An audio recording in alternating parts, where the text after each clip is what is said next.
مولانا عبداللہ ربانی کے چینل میں آپ کا خیر مقدم ہے۔ آپ سے ریکویسٹ ہے کہ ویڈیو کو پورا دیکھا کریں، اسکپ نہ کریں۔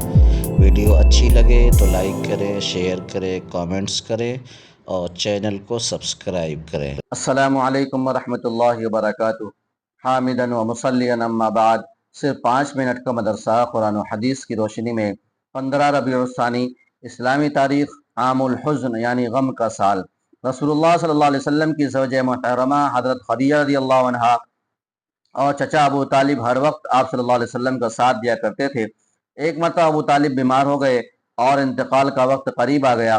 آپ صلی اللہ علیہ وسلم نے فرمایا، اے چچا، ایک مرتبہ لا الہ الا اللہ کہہ لو تاکہ خدا کے سامنے تمہاری شفاعت کے لیے مجھے دلیل مل جائے۔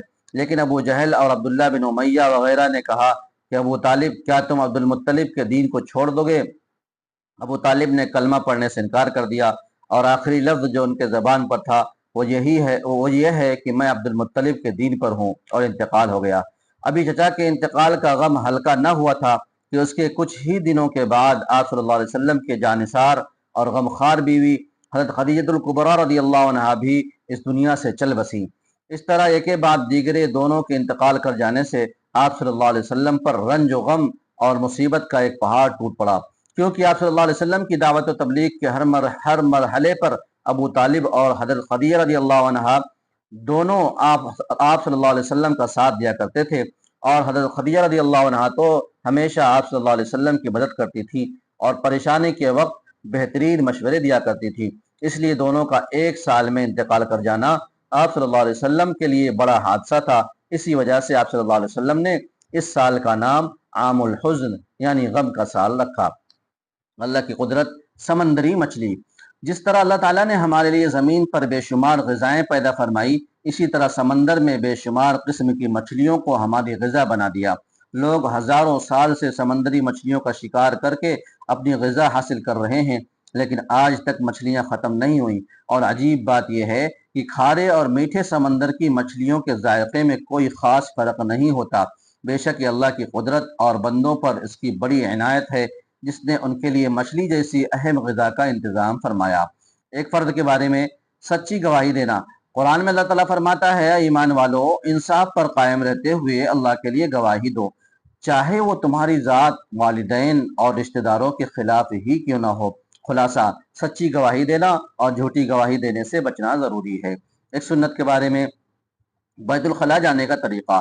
رسول اللہ صلی اللہ علیہ وسلم جب استنجا کے لیے تشریف لے جاتے تو چپل پہن لیتے اور سر کو ڈھانپ لیتے۔ ایک اہم عمل کی فضیلت، اپنے گھر والوں کو کھلانا پلانا۔ رسول اللہ صلی اللہ علیہ وسلم نے فرمایا، جو تم نے خود کھا لیا وہ تمہارے لیے صدقہ ہے، اور جو کچھ تم نے اپنے اولاد کو کھلایا وہ تمہارے لیے صدقہ ہے، اور جو کچھ تم نے اپنی بیوی کو کھلایا وہ تمہارے لیے صدقہ ہے، اور جو کچھ تم نے اپنے خادم کو کھلایا اس میں بھی تمہارے لیے صدقہ کا ثواب ہے۔ ایک گناہ کے بارے میں، شرک اور قتل کرنا۔ رسول اللہ صلی اللہ علیہ وسلم نے فرمایا، اللہ تعالیٰ ہر گناہ کو معاف کر سکتا ہے مگر اس آدمی کو معاف نہیں کریں گے جو شرک کی حالت میں مر جائے۔ دوسرا وہ آدمی جو کسی بے گناہ مسلمان بھائی کو جان بوجھ کر قتل کر دے۔ دنیا کے بارے میں، دنیا میں امیدوں کا لمبا ہونا۔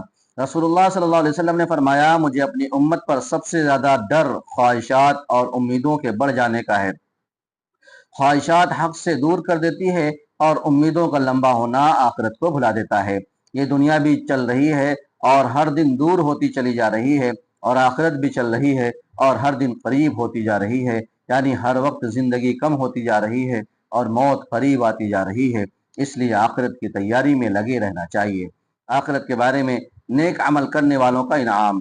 قرآن میں اللہ تعالیٰ فرماتا ہے، جو لوگ ایمان لائے اور نیک عمل کرتے رہے وہ جنت کے باغوں میں داخل ہوں گے، وہ جس چیز کو چاہیں گے ان کے رب کے پاس ان کو ملے گی۔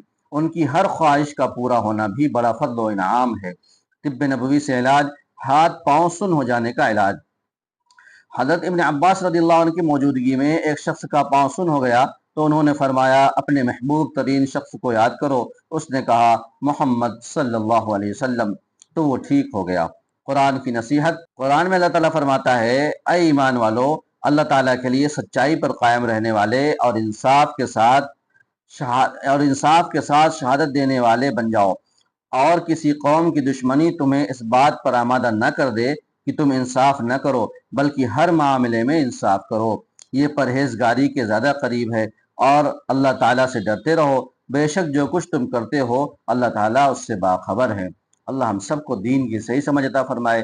اس ویڈیو کو زیادہ سے زیادہ شیئر کریں۔ السلام علیکم ورحمۃ اللہ وبرکاتہ۔